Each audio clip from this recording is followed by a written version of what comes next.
जिनको चाणक्य भी कहा जाता है, लेकिन अब चाणक्य नीति जो है वो भारतीय जनता पार्टी अपना रही है। 370 का नारा दिया था, 370 तोड़कर पूरे भारत वर्ष में हमें कहीं ना कहीं इन्होंने ढिंडोरा पीट पीट कर कहा कि जम्मू कश्मीर की तरक्की हो चुकी है। और जब बात आती है यहाँ 370 की तरक्की बताने की, तो भारतीय जनता पार्टी को अपने 3 कैंडिडेट है जो कश्मीर में उतारने चाहिए थे, लेकिन वो उतारे नहीं। अब स्टार प्रचारकों की लिस्ट आई है, वो अपनी पार्टी के लिए यानी कि बैट बॉल के लिए वो प्रचार करने मोदी जी आएंगे, राजनाथ जी आएंगे, होम मिनिस्टर आएंगे, हो सकता है नड्डा साहब भी आए, क्योंकि जगत प्रकाश नड्डा जी हैं, क्योंकि इनकी लिस्ट जो है वो भारतीय जनता पार्टी की लिस्ट अपनी पार्टी के लिए लागू हो चुकी है। कल तक जिनको ये चाहते नहीं थे, आज उनको गले से लगा लिया और ये कहा कि कहीं ना कहीं ये वो पार्टी है जो 370 का हवाला देकर ये कहती थी बड़े से बड़ा वकील लेके आएंगे, आज उन्हीं के साथ जुड़कर इलेक्शन लड़ रही है। यानी कि कंधा उनका है, गोली भारतीय जनता पार्टी की है। अब इस गोली से इनको वोट मिलेगा या वोट बिखर जाएगा, बात की बात है, लेकिन यहाँ पर कुछ ऐसा काम हो रहा है। देखिए, इलेक्शन कमिश्नर ऑफ जम्मू की बात की जाए तो यहाँ पर अनंतनाग सीट के जो वोटिंग है उसको आगे कर दी गई है 25 तारीख को। मुझे ऐसा लग रहा है कि वो जो लिस्ट दी गई थी 8 बड़ी पार्टी द्वारा, वो ये कहा गया था कि पहले इसको आगे किया जाए, फिर स्टार प्रचारक की जो लिस्ट है वो आएगी। अब स्टार प्रचारक की लिस्ट आ चुकी है, यानी कि इनको वोटिंग करवाने के लिए अपने स्टार प्रचारक की जरूरत है, और इलेक्शन कमिश्नर कहीं ना कहीं इनके साथ मिले हुए हैं। जो चाणक्य यहाँ की नीति समझते हैं, पहले इनसे पूछता हूँ, सर क्या लग रहा है जो बातें मैंने कही कहाँ तक सही है? ये बिल्कुल आपने एक वरिष्ठ पत्रकार होने के नाते गुलशन, आपने सही इनका पोस्टमार्टम और एक्सरे किया है, मैं ये कहूंगा।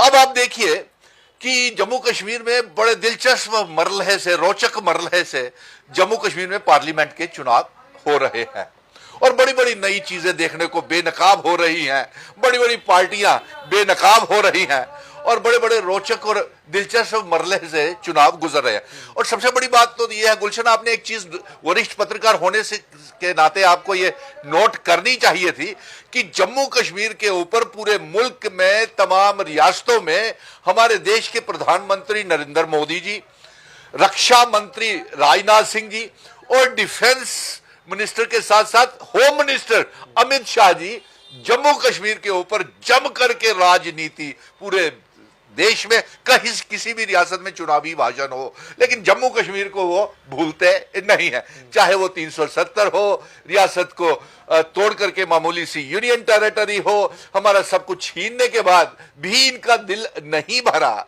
मैं आज ही देख रहा था, समाचार पत्रों में भरा पड़ा था कि प्रधानमंत्री जी का यह कहना था पहले भी और आज भी, और होम मिनिस्टर अमित शाह जी का यह कहना था पहले भी और आज भी, कि जम्मू कश्मीर 5 अगस्त 2019 के बाद ही भारत का अभिन्न अंग, इंटेग्रल पार्ट बना और आजादी मिली। उसी आजाद जम्मू कश्मीर में भारतीय जनता पार्टी 3 सीटों के ऊपर चुनाव नहीं लड़ पा रही है। अब आपका सवाल बिल्कुल जायज बनता है और कश्मीर के लोग भी ये जानना चाहते हैं कि वो पार्टियां जो कल तक मुख्यमंत्री बनने के ख्वाब देख रही थी, सरकार बनाने के ख्वाब देख रही थी, 370 की हमारे साथ वकालत करते थे गुलाम नबी आजाद, अल्ताफ बुखारी, सज्जाद लोन साहब और ये सारे के सारे, इन्होंने भारतीय जनता पार्टी के 5 अगस्त 2019 के फैसले को कबूल कर लिया और इन्होंने ये कबूल कर लिया कि भारतीय जनता पार्टी ने जो 5 अगस्त 2019 को रियासत को तोड़ा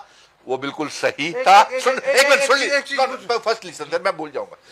पहले ये पार्टियां, अल्ताफ बुखारी और आजाद और सज्जाद लोन ने ये कबूल कर लिया कि भारतीय जनता पार्टी ने जो 5 अगस्त 2019 को रियासत को तोड़ करके मामूली सी यूनियन टेरिटरी बनाया वो इनको मंजूर है। ये भी मेरा सवाल इससे मिलता जुलता था। 5 अगस्त 2019 के बाद कौन जयचंद जम्मू में छुपे हुए थे वो तो क्लियर हो गए ना जी। जो जयचंद जम्मू में छुपे हुए थे वो तो इनकी वॉशिंग मशीन में चले गए और उस वॉशिंग मशीन को भी घड़ घड़ घड़ घड़ घड़ घड़ डल डल की आवाज आ रही है। 2 सीटें जम्मू की ये हार गए हैं।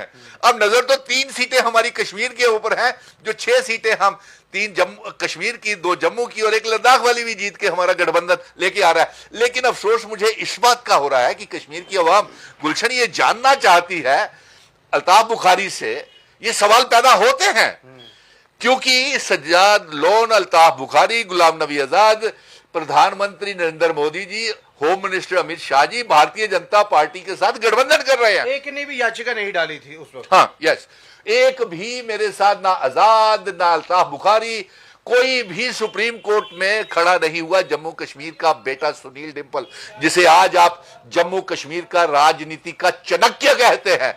मैंने सभी पॉलिटिकल पार्टीज को इकट्ठा करने की एक प्लेटफॉर्म के ऊपर कोशिश की, लेकिन ये आजाद, ये अल्ताफ बुखारी और ये सज्जाद लोन उस समय भी इकट्ठे नहीं हुए।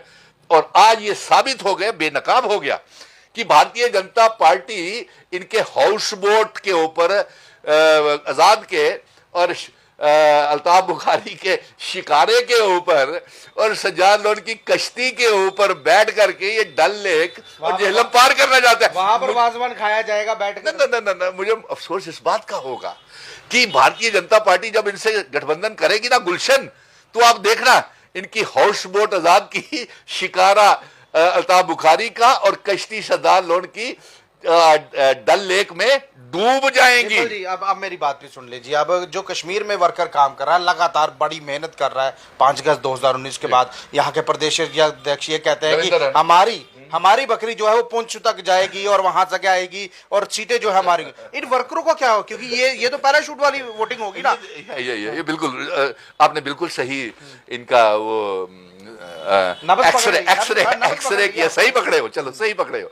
ये अपना नेता पैदा नहीं कर पाए भारतीय जनता पार्टी वाले, इनका प्रदेश अध्यक्ष की नाकामी है। इनमें जो बड़े बड़े जम्मू की बात करते थे, डोगरा होने की बात करते थे, वो अपने ही क्षेत्र में और डोगरा रियासत में अपने कैंडिडेट ही पूरी तरह से खड़े नहीं कर पाए। अशोक कोल जी भी आते हैं क्योंकि वो बड़े कश्मीर की करते थे ना वो, और साथ में लेफ्टिनेंट गवर्नर मनोज सिन्हा भी आता है क्योंकि वो भी तो भारतीय जनता पार्टी का नेता है। वो भारतीय जनता पार्टी को जम्मू कश्मीर में मजबूत कर ही नहीं पाए। तो अमित शाह जी, प्रधानमंत्री जी, क्लास लेनी है तो इनकी लीजिए पहले। और साथ में बड़े अफसोस की बात है, प्रधानमंत्री जी, सुनने में यह आ रहा है कि आप अनंतनाग सीट के लिए चुनावी भाषण करने के लिए आ रहे हैं। अफसोस इस बात का है, जब पुलवामा का हमला हुआ, जब डांगरी में टारगेटेड किलिंग्स हुई, जब टोपीपुरा में टारगेटेड किलिंग्स हुई, पुंछ राजौरी में हुई, तब प्रधानमंत्री जी आप पुलवामा में नहीं आए उन शहीदों को श्रद्धांजलि करने के लिए। लेकिन आज चुनावी भाषण करने के लिए आप कश्मीर में आ रहे हैं। और उन लोग नेताओं को जिनको मैं उनसे भी, अल्ताफ बुखारी से भी कह दूंगा, आजाद से भी कहता हूं और लोन से भी कहता हूं, ये आपको पार्लियामेंट के चुनावों में हरवा देंगे। आपके कंधे को इस्तेमाल कर रहे हैं और आप बेनकाब हो जाओगे। कश्मीर के लोग पार्लियामेंट के चुनावों में तो क्या, गुलशन, इनको असेंबली के चुनावों में भी बुरी तरह से हराएंगे। और एक बात मैं आपके दावे के ऊपर, 370 की जब बात की जाए ना, तो बाहर का जो युवा वर्ग है ना, वो कहता है हमने कश्मीर को आजाद कराया। ये बाहर के युवा को बताया गया है पॉलिटिशियन द्वारा। लेकिन अगर आजाद करवाया है, अगर यहाँ पर पीसफुली है, सब कुछ भारतीय जनता पार्टी ने करवाया है, तो कैंडिडेट क्यों नहीं उतार पाए? डर किस चीज का था? डर हार का है। मैं आपको ये बता देता हूं, आज दावे के साथ लिख लीजिए, मैं दर्शकों को भी बता रहा हूं कि जब तक जम्मू कश्मीर में ये रियासत का दर्जा, जो जंग हम जीत करके सुप्रीम कोर्ट से आए हैं, और जब जम्मू कश्मीर में असेंबली के चुनावों से पहले रियासत का दर्जा और आर्टिकल 370 ये वापस नहीं करेंगे, तब तक ये पार्लियामेंट के चुनाव तो क्या, जम्मू कश्मीर में असेंबली के चुनाव भी बुरी तरह से हार जाएंगे। और ये जो सज्जाद लोन, अल्ताफ बुखारी और आजाद के हाउस बोट शिकारे जो है ना डल लेक में, कश्तियां, ये भी डुबो जाएंगे। और मैं इनको तो एमपी का एक बता दिया ना आपको, हम पार्लियामेंट में ले जाएंगे, 370 सीटें हमारी आ रही हैं, 400 प्लस हमारी आ रही है। ये तो एक सपना दिखाया गया। ये देखिए, पूरे जम्मू कश्मीर की में तो इनकी बुरी हालत हो रही, फजीयत हो रही है। पूरे देश में भी इन्हीं की इसी तरह से फजीयत हो रही है। ये जो 370 का दावा करते थे ना, ये 370 और रियासत को जम्मू कश्मीर के ऊपर पूरे देश में राजनीति करते हैं, सियासत करते हैं, बेचते हैं, हमारा मजाक उड़ाते हैं, हमें गालियां देते हैं पिछले 10 सालों में।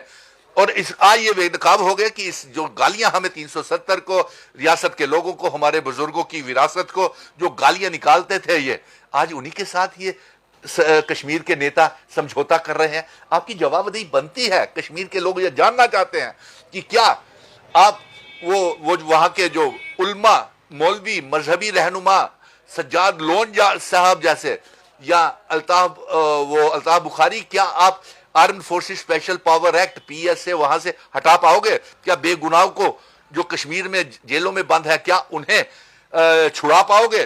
क्या आप जम्मू कश्मीर का आर्टिकल 370 इनके साथ अलायंस करने के बाद क्या वापस ला पाओगे? इनका सवाल का जवाब आप इनसे ले लीजिए, क्लैरिफिकेशन ले लीजिए। लास्ट सवाल रहेगा, बड़ी बड़ी पार्टी इलेक्शन लड़ रही है, कश्मीर में बहुत बातें हो रही है। 11,000 जो युविकाएं हैं वो कश्मीर से गायब हुई है 5 अगस्त 2019 के बाद। एक भी पॉलिटिशियन उन बच्चियों का नाम नहीं ले रहा। अरे आपकी बात बिल्कुल हाँ बिल्कुल ये सही है। ये तो पार्लियामेंट में गृह मंत्री जी ने कहा था कि 10,000 से ज्यादा 5 अगस्त 2019 के बाद हमारे जम्मू कश्मीर की बेटियां लापता हैं, ठीक है। और उसके बाद जम्मू में हालात देखिए किस तरीके से कानून व्यवस्था खराब हो रही है। लैंड ग्रैबर्स, हमारी जमीनें, हमारी नौकरियां, हमारे पावर प्रोजेक्ट, प्रीपेड मीटर्स, ना जाने रिचार्ज वाले मीटर, नशा तस्करी, दरबार मूव बंद, रेत बजरी शराब की दुकानें, और सारे के सारा बाहर के ठेकेदारों को काम दे दिया। जम्मू का बेरोजगार 30 लाख बेरोजगार नौजवान हो गया। और आप इनके साथ गठबंधन कर रहे हो।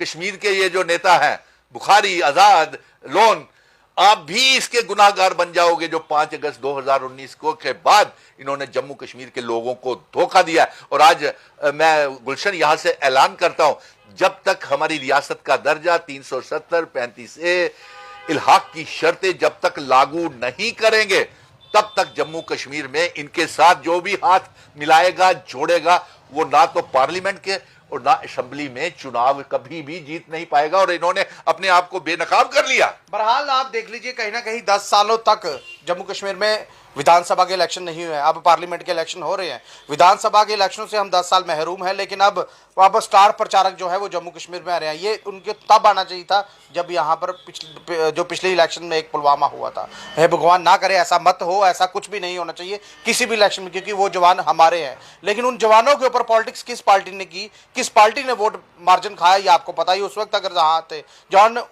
उन बेवाओं को अगर उनको कुछ दिया जाता है। गुलशन, सिर्फ वो पुलवामा हमला ही नहीं, आज तक देखिए आप कितनी टारगेटेड किलिंग्स, कितने captains, majors, colonels, DSPs, SSPs Eid के नमाज पढ़ने के बाद घरों में लौटते हुए शहीद हो गए।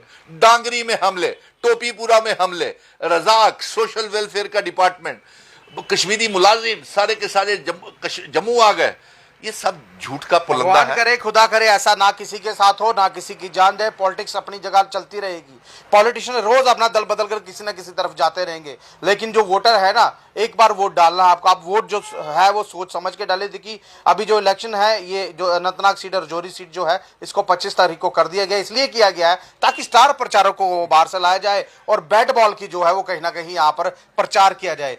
भारतीय जनता पार्टी एक ऐसी पार्टी है जो जम्मू और कश्मीर, जम्मू में तो इलेक्शन हो गई है, कश्मीर से पीठ दिखाकर कहीं ना कहीं बैकफुट पर जाती हुई नजर आ रही है। वो मैं इसलिए बोल रहा हूं, या तो इनके पास कोई बड़ा नेता नहीं है जो इलेक्शन लड़ पाए। अगर नेता है तो वो कहां गए? या पैराशूट से नेता आएंगे, या वो लोग पीछे बैठ के ताड़ियां बजाएंगे कि हमारे नेताजी आए हैं और हम इनको वोट दिलवाने की कोशिश करेंगे। आप खुद ही बताइए, इस तरह की पार्टी जो पूरे देश भर में डिंडोरा पीटती है, ये कहती है कि जो किया भारतीय जनता पार्टी ने किया। अगर कश्मीर से ऐसे पीठ दिखाकर आप भागेंगे तो किस तरह से पूरे देश भर में चलेगा। बहरहाल अगर ये वीडियो आपको अच्छा लगा तो अपनी महत्वपूर्ण राय जो है वो कमेंट बॉक्स में जरूर रखिएगा।